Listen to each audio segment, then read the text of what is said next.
नमस्कार, आपका स्वागत है लीगल पॉइंट में। मैं हूं शिखा राजता और आज हम एक बहुत ही महत्वपूर्ण विषय पर चर्चा करेंगे जो सरकारी कर्मचारियों से रिलेटेड है, सील्ड कवर प्रोसीजर यानी कि सील्ड कवर प्रक्रिया। आप में से बहुत से लोग जो सरकारी नौकरी में हैं या उसकी तैयारी कर रहे हैं, उनके मन में यह सवाल ज़रूर आता होगा कि अगर किसी कर्मचारी के खिलाफ कोई डिपार्टमेंटल इंक्वायरी या क्रिमिनल केस पेंडिंग हो तो क्या उसकी प्रमोशन रोक दी जाएगी। इसी से जुड़ी है सील्ड कवर प्रक्रिया। यह क्या है, कब इस्तेमाल होती है और इसके बारे में कानून क्या कहता है, यह सब हम आज आसान भाषा में समझेंगे। तो इस वीडियो को अंत तक ज़रूर देखें और अगर आपने अभी तक हमारे चैनल लीगल पॉइंट को सब्सक्राइब नहीं किया है तो जल्दी से कर लीजिए, बेल आइकॉन दबाना न भूलें और हाँ, इस वीडियो को लाइक, कमेंट और शेयर करना भी न भूलें। आपके सपोर्ट से ही हम आप तक ऐसी जानकारी पहुंचा पाते हैं। तो सबसे पहले आइए जानते हैं कि यह सील्ड कवर प्रोसीजर आखिर है क्या। सरल शब्दों में यह एक ऐसी प्रक्रिया है जिसमें जब किसी सरकारी कर्मचारी की प्रमोशन की बात आती है और उस समय उसके खिलाफ कोई अनुशासनिक जांच या क्रिमिनल केस चल रहा हो तो डिपार्टमेंटल प्रमोशन कमेटी यानी डीपीसी उस कर्मचारी की प्रमोशन पर अपना फैसला तो ले लेती है, लेकिन उस फैसले को एक बंद लिफाफे में यानी सील्ड कवर में रख देती है। यह लिफाफा तब तक नहीं खोला जाता जब तक उस कर्मचारी के खिलाफ चल रही जांच पूरी न हो जाए और उसका अंतिम नतीजा न आ जाए। इसका मूल उद्देश्य यह सुनिश्चित करना है कि अगर कोई कर्मचारी अलग अलग आरोपों का सामना कर रहा है तो उसे तब तक प्रमोशन न मिले जब तक वह बेगुनाह साबित न हो जाए। यह प्रक्रिया प्रशासनिक शुचिता और ईमानदारी बनाए रखने के लिए जरूरी मानी जाती है। अब सबसे बड़ा सवाल ये है कि सील्ड कवर प्रोसीजर कब अपनाया जा सकता है। क्या सिर्फ एक एफआईआर दर्ज होने पर प्रमोशन रोकी जा सकती है? इस पर माननीय सुप्रीम कोर्ट और अलग अलग हाई कोर्ट्स ने अपने कई फैसलों में स्थिति स्पष्ट की है। इस संदर्भ में यूनियन ऑफ इंडिया बनाम K.V. जानकीरमन 1991 का केस एक मील का पत्थर माना जाता है।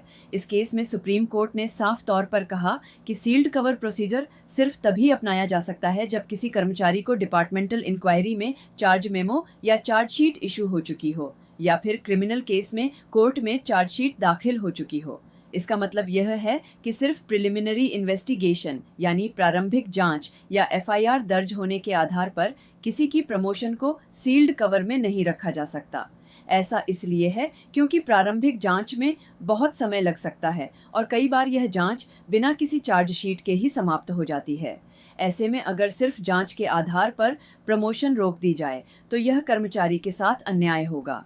यही सिद्धांत union of India and others बनाम अनिल कुमार सरकार 2013 के केस में भी दोहराया गया। कोर्ट ने कहा कि डिपार्टमेंटल प्रोसीडिंग्स तभी शुरू मानी जाती हैं जब डेलिंक्वेंट एम्प्लॉय को चार्जशीट इशू कर दी जाती है। क्रिमिनल केसेस के मामले में प्रोसिक्यूशन पेंडिंग का क्या मतलब है, इस पर भी कंफ्यूजन रहता है। इस पर union of India and others बनाम डॉली लॉय 2024 का केस बहुत महत्वपूर्ण है। इस केस में सुप्रीम कोर्ट ने स्पष्ट किया कि क्रिमिनल प्रोसिक्यूशन को पेंडिंग तभी माना जाएगा जब सक्षम कोर्ट में चार्जशीट फाइल हो चुकी हो। सिर्फ इन्वेस्टिगेशन चलना या प्रोसिक्यूशन के लिए सैंक्शन मिल जाना सील्ड कवर प्रोसीजर अपनाने के लिए पर्याप्त आधार नहीं है। इसी तरह ज्योति स्वरूप शर्मा बनाम स्टेट ऑफ हिमाचल प्रदेश 2025 के केस में हिमाचल प्रदेश हाईकोर्ट ने भी यही कहा। पेटिशनर के खिलाफ डीपीसी की मीटिंग के समय सिर्फ एक एफआईआर दर्ज थी और चार्जशीट बाद में दी गई थी। कोर्ट ने कहा कि डीपीसी के समय चार्जशीट न होने के कारण सील्ड कवर प्रोसीजर अपनाना गैर कानूनी था और आदेश दिया कि सील्ड कवर को खोलकर पेटिशनर को सभी लाभ दिए जाएं। एक और केस मनोज ठाकुर बनाम स्टेट ऑफ हिमाचल प्रदेश 2019 में भी यही बात दोहराई गई। बैंक ने एक कर्मचारी की प्रमोशन सिर्फ इसलिए रोक दी क्योंकि उसके खिलाफ एक एफआईआर दर्ज हुई थी। हाई कोर्ट ने इसे गलत ठहराया और कहा कि जब तक चार्जशीट दाखिल न हो प्रमोशन नहीं रोकी जा सकती। तो सार ये है कि डीपीसी की मीटिंग की तारीख पर स्थिति देखी जाती है। अगर उस तारीख तक 1 कर्मचारी अंडर सस्पेंशन है या 2 उसके खिलाफ डिपार्टमेंटल इंक्वायरी में चार्जशीट इशू हो चुकी है और कार्यवाही पेंडिंग है, या 3 क्रिमिनल केस में कोर्ट में चार्जशीट दाखिल हो चुकी है। इन्हीं 3 स्थितियों में सील्ड कवर प्रोसीजर अपनाया जा सकता है। दोस्तों, मैं उम्मीद करती हूँ कि सील्ड कवर प्रोसीजर का कॉन्सेप्ट आपको क्लियर हो रहा होगा। अगर हाँ, तो कमेंट सेक्शन में यस लिखकर ज़रूर बताएं और अगर आपके मन में कोई सवाल है तो वह भी आप पूछ सकते हैं। हमारे चैनल को सब्सक्राइब करना और इस वीडियो को अपने दोस्तों और परिवार के साथ शेयर करना न भूलें जो सरकारी सेवाओं से जुड़े हैं।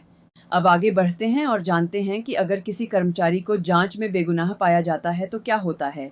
अगर अनुशासनिक जांच या क्रिमिनल केस जिसके कारण सील्ड कवर अपनाया गया था उसमें कर्मचारी पूरी तरह से एक्सोनरेट यानी दोषमुक्त हो जाता है तो सील्ड कवर को खोला जाता है।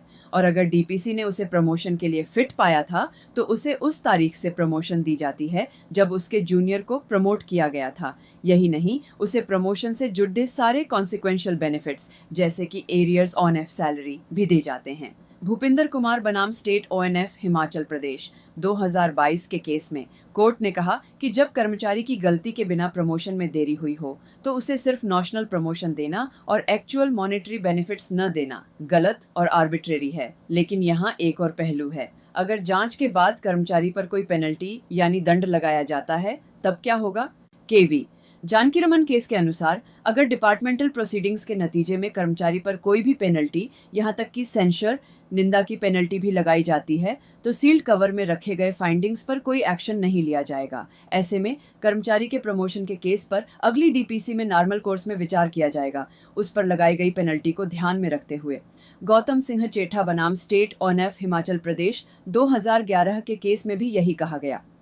जिस कर्मचारी पर मेजर पेनल्टी लगाई गई हो उसे पिछली तारीख से प्रमोशन या सीनियरिटी नहीं दी जा सकती।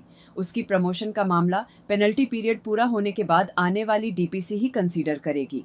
हालांकि जगन नारायण बनाम एफसीआई 2010 के मामले में विभाग के अपने सर्कुलर्स के अनुसार माइनर पेनल्टी के चलते प्रमोशन को रद्द करना गलत माना गया। इसलिए यह केस के तथ्यों और लागू नियमों पर भी निर्भर करता है।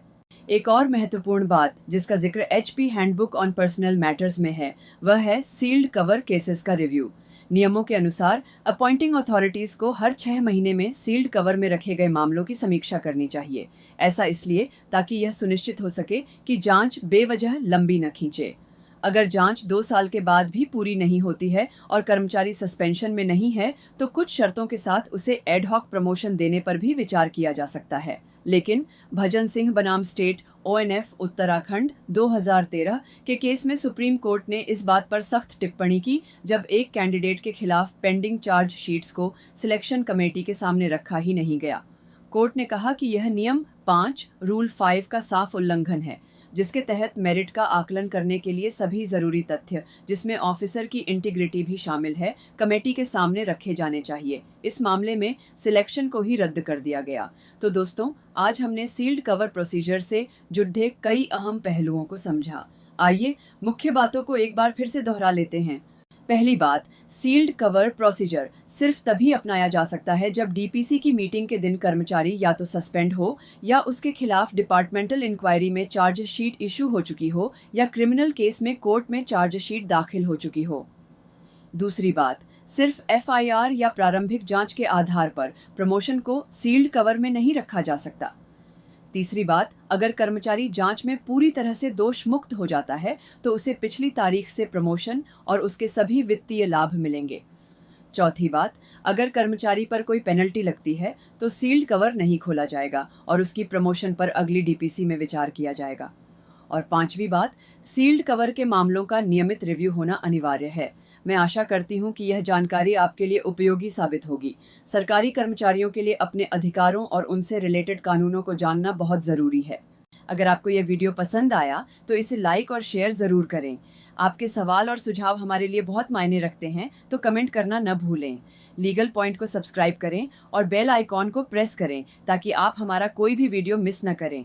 अगली बार फिर मिलेंगे एक नए कानूनी विषय के साथ। तब तक के लिए स्वस्थ रहें, सुरक्षित रहें। नमस्कार।